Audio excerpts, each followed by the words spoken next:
आइए चलते हैं अपने नेक्स्ट न्यूमेरिकल 2.7 की तरफ। अ train starting from rest accelerates uniformly and attains a velocity of 48 kilometers per hour in 2 minutes. It travels at this speed for 5 minutes. Finally, it moves with a uniform retardation and stopped after 3 minutes. Find the total distance traveled by the train. इस numerical को solve करने के लिए हम speed time graph की help लेते हैं। तो आइए इसको देखते हैं।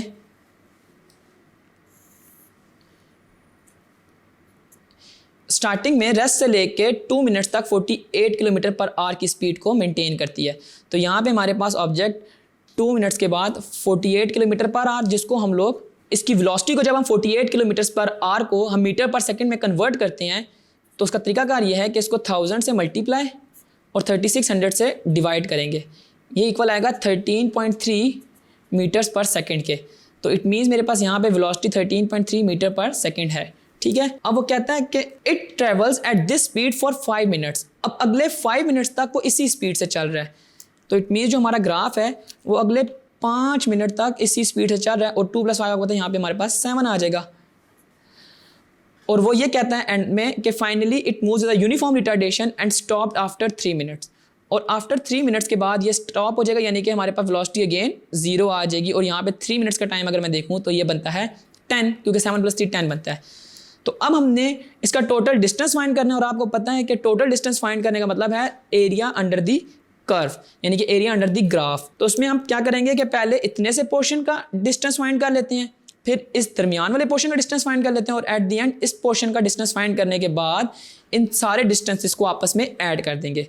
तो स्टार्ट करते हैं ये फर्स्ट पोर्शन से, इसको मैं S1 का नाम देता हूँ। तो S1 में आपने करना ये है कि यू नो कि S is equal to VAV into T।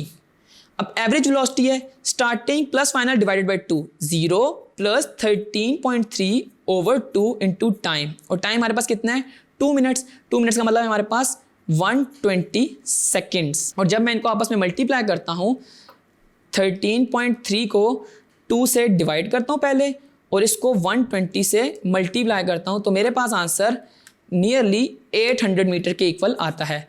S is equal to 800 metre, जिसको मैंने S1 कहा था। ठीक है, अब मैं इसके दरमियान वाले पार्ट का डिस्टेंस निकालने लगा हूँ और मैं इसको S2 कह रहा हूँ। और इसमें भी फार्मूला यही है कि S is equal to VAV into T। जब हमारे पास यूनिफॉर्म स्पीड जा रही होती है तो एवरेज वेलोसिटी और स्पीड हमारे पास इक्वल होती है। तो मैं यहाँ पे 13.3 लिख सकता हूँ। 5 मिनट्स का मतलब है हमारे पास 5 इंटू 60। 5 इंटू 60 हमारे पास 300 सेकेंड्स होते हैं। अब मैंने 300 सेकेंड को 13.3 से मल्टीप्लाई कर लेना है तो ये इक्वल आएगा हमारे पास 4000 के, नियरली इक्वल टू 4000। तो यूँ मेरे पास जो S2 है वो 4000 मीटर के इक्वल आ गया। और अब मैंने लास्ट डिस्टेंस फाइंड करना है जो S3 है। तो S3 में भी मेरे पास फार्मूला हम लोग ये यूज़ करेंगे, S3 is equal to VAV into time.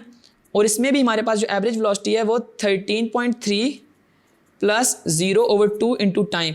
अब 3 मिनट्स है तो इसका मतलब है हमारे पास 180 सेकेंड्स, क्योंकि 60 इंटू 3 हमारे पास 180 होता है। और जब मैं 13.3 को 2 से डिवाइड करूँगा और उसको 180 से मल्टीप्लाई करता हूँ तो मेरे पास इसका आंसर 1200 मीटर्स आता है। तो यूँ मैंने S1, S2 और S3 निकाल लिए। और अब फाइनल स्टेप में मैंने करना यह है कि इनका टोटल डिस्टेंस फाइंड कर लेना है। तो टोटल डिस्टेंस के लिए मैं इन तीनों को आपस में ऐड कर दूंगा, यानी कि S1 plus S2 plus S3, जो कि मेरे पास हैं 800 प्लस 4000 और प्लस 1200।